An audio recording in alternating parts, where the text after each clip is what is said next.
সজাগতা আনিবৰ কাৰণে ৰেলীটো আৰম্ভ কৰিছে যাতে সকলোৱে দেখি গম পায় যে নেত্ৰদান মহান দান গতিকে এইখিনিকে কৈ মই আজি ৰেলী শুভাৰম্ভ কৰিলোঁ নেত্ৰদানটো হৈছে এটা মৃত্যুৰ পিছত দিব পৰা প্ৰথম দান এইটো নেত্ৰদান মানুহৰ মৃত্যুৰ আগতেহে মানে দান দিয়ে নেত্ৰদানটো হৈছে মৃত্যু দিয়াৰ পিছত গতিকে এইটো নেত্ৰদানটো এজন জীৱিত মানুহে প্লেচ টেকিং বা যিটো শপতনামাত চহী কৰিলেও সেইটো ডিপেণ্ড কৰিব সেইটো নিৰ্ভৰ কৰিব তেওঁৰ মৃত্যুৰ পিছত পৰিয়ালে কি কৰে সেইটো 6 ঘণ্টাৰ ভিতৰত ল'ব লাগে পৰিয়ালে সন্মতি দিয়াৰ ওপৰত আচল নিৰ্ভৰ কৰে গতিকে মই যদি কাইলৈ মোৰ নেত্ৰদান কৰোঁ মোৰ যদি পৰিয়ালে নিদিয়ে তেতিয়াহ'লে লাভ নহ'ব গতিকে পৰিয়ালকো আমি সন্মতি কৰাই থ'ব লাগে যাতে মৃত্যুৰ পিছত চকু দান দিয়াত তেওঁলোকে মানে সন্মতি দিয়ে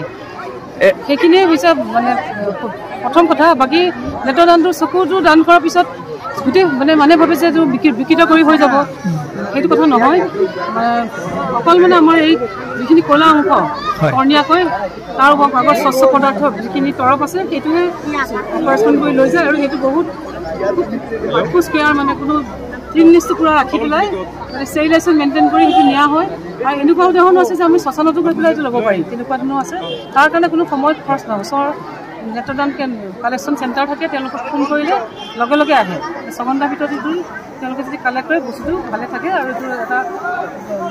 মিডিয়া বুলি কয় এটা মানে জুলীয়া পদাৰ্থৰ ভিতৰত সোমোৱাই প্ৰিজাৰ্ভ কৰি লৈ যায় নেত্ৰদান নেত্ৰ ভঁৰালত জমা কৰে ইমান নাই এবছৰৰ ওপৰৰ ল'ৰা ছোৱালীৰ পৰা আৰম্ভ কৰি বয়সলৈকে পাৰে কেৱল কৰ্ণীয়াটো যিটো আমাৰ স্বচ্ছ খোলা সেইটো বস্তু ভাল হৈ থাকিব লাগিব গতিকে অপাৰেশ্যন কৰা মানুহো পাৰিব কেটেৰাক্ট অপাৰেশ্যন কৰা মানুহো পাৰিব চশমা লোৱা মানুহো পাৰিব সকলোৱে পাৰে আৰু কিছুমান নিৰ্দিষ্ট বেমাৰ আছে ধৰক HIV hepatitis B hepatitis C এনেকুৱা ৰেবিছ কিছুমান বেমাৰত নোৱাৰে কিন্তু সাধাৰণ বেমাৰ উচ্চ ৰক্তচাপ ডায়েবেটিছ এইবিলাক বাধাৰ কাৰণ নহয়